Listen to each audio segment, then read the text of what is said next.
Le monde entier connaît la Bourgogne sans vraiment savoir à quoi ça ressemble. Évoquer Dijon, c'est-à-dire la Bourgogne, c'est s'immerger dans la France profonde. C'est faire référence à des pans entiers de l'histoire de notre pays et de sa géographie.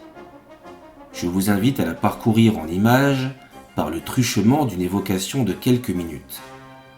Nous partirons de Dijon et nous rayonnerons aux quatre coins du département de la Côte d'Or, dont le nom s'inspire de la teinte dorée que prennent les vignes de la région à l'automne et du talus sur lequel elles poussent.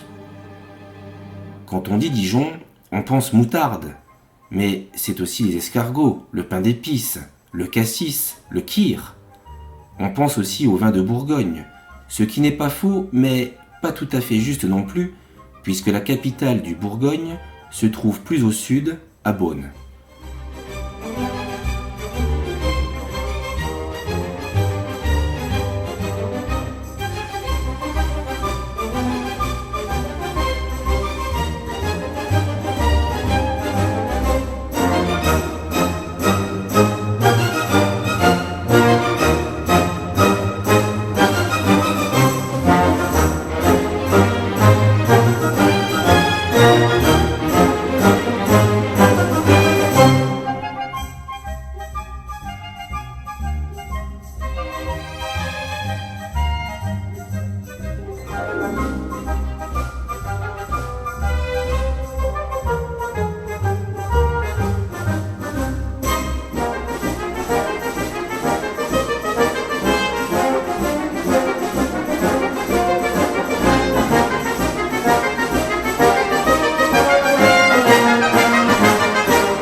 Dijon fut le siège de l'ancien duché de Bourgogne, dirigé successivement par 4 ducs, avant son rattachement à la France de Louis XI. Le monumental palais des États de Bourgogne témoigne de cette période. C'est une ville d'art, en atteste le musée des Beaux-Arts de Dijon, qui vient en seconde position après celui de la capitale.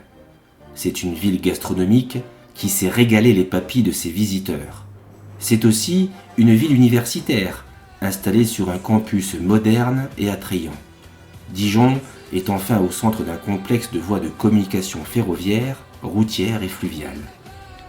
Toutes ces raisons font qu'elle a été choisie pour devenir la capitale mondiale du cyclotourisme à l'été 2016.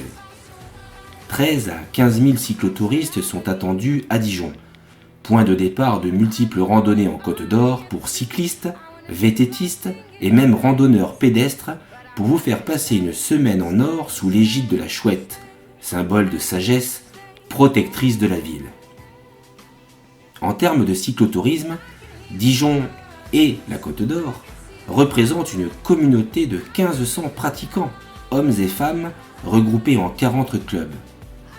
Ce dynamisme crée les conditions les meilleures pour assurer un encadrement idéal et des guides de choix pour recevoir les nobles visiteurs, parfois très lointains, que sont les cyclos de la Semaine fédérale internationale de cyclotourisme 2016 de Dijon.